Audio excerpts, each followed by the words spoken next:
Eu vou colocar aqui também uma outra declaração que surgiu no meio de todo esse debate. Vou primeiro ler a declaração, abre aspas. Olha, o crime organizado e o problema da segurança pública não vão ser solucionados do dia para a noite apenas com a aprovação de uma lei, por melhor que sejam as intenções, ou o melhor texto que contém essa lei, fecha aspas. O autor dessa frase não é uma pessoa qualquer. Trata-se do promotor Lincoln Gaquia, um dos maiores especialistas no Brasil no combate a facções criminosas. Ele que foi ameaçado pelo PCC e vive constantemente sob proteção policial. Gaquia cobra a maior presença do Estado nos territórios dominados pelo crime, além da integração entre as forças de segurança. Vou jogar para a gente falar melhor dessa frase para a Tânia, por favor. Essa frase é muito impactante, né? E eu acrescentaria, assim, que tem que ter investimentos. E parece que eu estou falando de maneira classista, corporativista, mas não é. Porque a gente vê no dia a dia das diversas polícias a falta que faz um recurso para coisas mais simples, como diárias dos policiais, indenização de sobreaviso. É que talvez as pessoas não estejam tão familiarizadas, mas o efetivo, né, por exemplo, da Polícia Federal não é tão grande para a extensão do país, mas faz uma diferença danada, né, na repressão a crimes e, sobretudo, o destaque que tem tido em polícia judiciária, nas operações das grandes investigações. Mas, para que esses trabalhos sejam bem elaborados, bem concluídos, não basta o sangue que cada policial, cada delegado, cada agente dá ali no seu trabalho. Tem que ter realmente um investimento. Se você chegar num ponto que você fica 6 meses sem o pagamento de uma indenização de sobreaviso e o policial está trabalhando além do seu horário, você vai levar ao esgotamento de alguém que depois pode ter até um problema de saúde mental, um burnout. A gente vê muitos casos e isso chega a ser à beira do desumano. E falando assim, parece que eu estou exagerando, mas é a realidade até em outras profissões também. Mas é que no caso específico do policial tem a questão do sacrifício da própria vida, enfim. Então, tem que ter um olhar também para esse indivíduo que está lá trabalhando, fazendo investigação, deixando de ter contato com a família, de ter descanso, porque está indo em diversas operações, fazendo várias investigações complexas, muitas vezes sendo até pressionado por desempenho e tudo mais. E enquanto isso, todos disseram aqui, os criminosos estão lá em outro ritmo. Então, a gente viu essa operação do Rio de Janeiro, os caras tinham um drone e estavam ali jogando granadas em cima dos policiais. Então, a realidade, ela impõe muitas mudanças mesmo, e os investimentos, né, nos trabalhos realmente tem que acontecer. E isso não só na tecnologia como na estrutura, mas também um olhar para quem está trabalhando, né? E reposição dos cargos com concursos públicos e tudo mais. Inclusive, eu queria, a Alessandra, enquanto a Tânia falava, comentava aqui sobre burnout nessa área para os servidores, né? E sobre toda essa ótica que a gente fala bastante, inclusive, citando não só o burnout, mas problemas mesmo psicológicos e falta de atendimento psicológico para profissionais aí da polícia de diversas esferas, né, Alessandra? Isso mesmo. Como a Tânia estava dizendo, tem que olhar para a saúde mental dessas pessoas que estão à frente aí, né, desse trabalho que é desgastante, há um desgaste emocional e psicológico, porque eles investem, né, realmente o tempo deles no trabalho, porém o que é investido em cada um deles, né, na pessoa, no ser humano. Então, nós precisamos rever, né, tudo isso que envolve o trabalho, a carga emocional, a carga de trabalho também.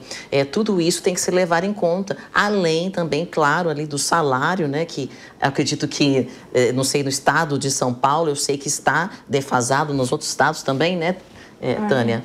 Há também essa questão salarial. Então, uma complexidade que nós temos que ver o todo, né, desse funcionário, dessas pessoas que estão aí à frente, se desgastando emocionalmente, estão aí enfrentando esses criminosos, só que o que está sendo investido, né, para a segurança emocional da sua saúde mental, da sua qualidade de vida. E aí, Maria, também vou jogar para a gente ainda falar do Gaquia, para você, tem uma outra frase dele interessante, que o Brasil precisa debater, se quer uma legislação de guerra em tempos de paz. Nossa, sim. De fato, vivemos isso, né?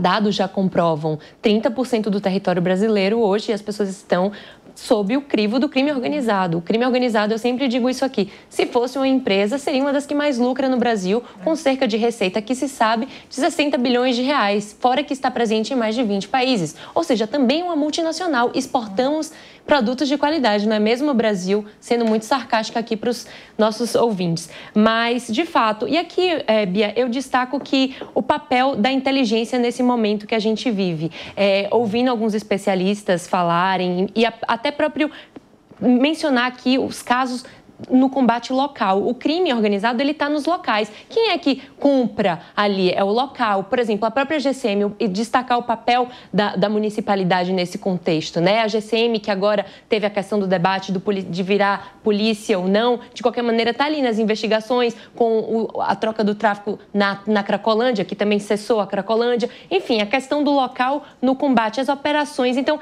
é desenvolver um plano de inteligência que incorpore todos os nossos entes federativos, do municipal ao estadual, ao federal. E também aqui mencionar a questão da Operação Carbono Oculto e como uma operação também de inteligência e investigativa funciona para a gente conseguir ali ver o tipo de refinamento que o crime organizado chegou e combater, de fato, os bambambãs do crime, as cabeças do crime. Quem está lá no helicóptero, na Faria Lima, porque esses daí são os cabeções que conseguem pensar estrategicamente. Veja, o crime organizado já está diante de nós, já vivemos 30%, já faz parte de muitos do comércio legal que a gente nem faz ideia que é. E olha, no meio de todo esse impasse político que a gente está citando, de declarações e opiniões diversas, uma cidade do interior aqui de São Paulo vive literalmente no fogo cruzado entre facções. Rio Claro, que tem cerca de 200 mil habitantes, tem sido palco de disputas entre o PCC e o Comando Vermelho. Neste ano, de janeiro a setembro, a cidade teve 24 assassinatos, 26% a mais que no mesmo período do ano passado, e uma taxa de homicídios quase 3 vezes maior do que a média do estado de São Paulo. Inclusive, eu de férias semana passada em Fortaleza, ouvia dos moradores a seguinte frase de todo mundo que eu pegava, transporte por aplicativo, outros servidores que eu conheci, que lá eles estão sentindo esse terror na pele. Eles falam que Fortaleza e, no geral, o estado do Ceará estão sentindo ali a guerra entre pelo menos 3 facções diferentes. Me lembrei desse relato agora da semana passada, então, nas férias. Aí, Lu, queria comentar um pouco com você. Também a gente está falando da situação política, mas tem a situação da população que vive ou sob uma facção só, ou pior, nesses casos que a gente citou agora, né? Sobre esse medo ali de como lidar com uma situação como essa. A cidade específica de Rio Claro, ela não tinha até então um líder de uma das facções naquele local.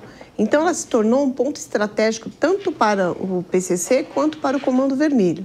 E a principal vítima ali, quem é? São a população, são as pessoas que residem no local. Eu resido numa cidade do interior, onde, anos atrás, nós podíamos dormir com as janelas das portas abertas, das casas, as janelas e portas. Hoje, nem num condomínio de alto padrão, que tem aí uma das principais empresas de segurança do país, que é administrado por israelenses, você tem segurança. Eu posso falar em causa própria, porque houve dentro da minha casa um arrastão que envolveram 4 ou 5 casas, com 14 homens armados com fuzis AR-15 que entraram nas residências, renderam mulheres, crianças. Então, você não tem lugar nenhum. Aí você vai para uma cidade interior um pouco mais afastada, onde você não tem lá um posto da Polícia Federal, você não tem talvez uma guarda municipal tão efetiva, que sofrem, que são os que menos recurso têm no nosso país. A própria Polícia Militar, então não tem uma fiscalização, eles não conseguem controlar. Hoje você pega o crime organizado, tem drones. A polícia, dependendo da cidade, não consegue ter uma arma de baixo calibre. Como que ela vai para o fronte com essas pessoas?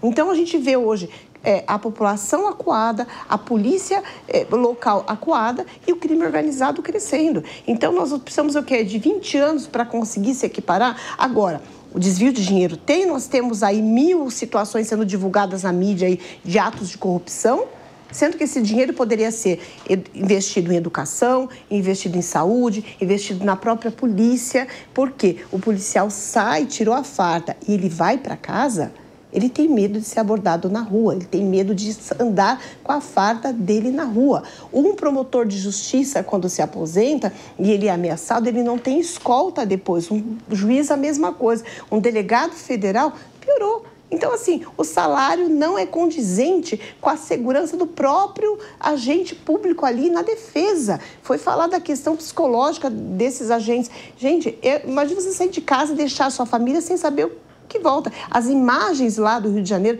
de policiais, de delegados feridos, gravemente feridos, é de cortar o coração. Eles caíram numa verdadeira emboscada. Então, assim, nós precisamos sopesar quem é que, nesse momento, merece respeito. É a população? É a polícia, junto com a população? Ou é a bandidagem? Porque a bandidagem tomou conta do país. E concordo com a Maria quando ela fala que os bandidos estão na Faria Lima. Eu já falei aqui em outros programas que nós começamos lá com os contadores e advogados aliciados que assinam contratos sociais para abertura de empresas para lavagem de dinheiro. Então, de novo, nós temos compliance que precisava ser aplicado no país que não é aplicado, nós temos um governo aí que mandou hoje, teve uma decisão que, com todo respeito, uma delegada que é casada com um faccionado, lá, dono de uma facção, vamos dizer assim, foi autorizada a assumir o cargo. Então, desmoraliza a própria categoria da polícia.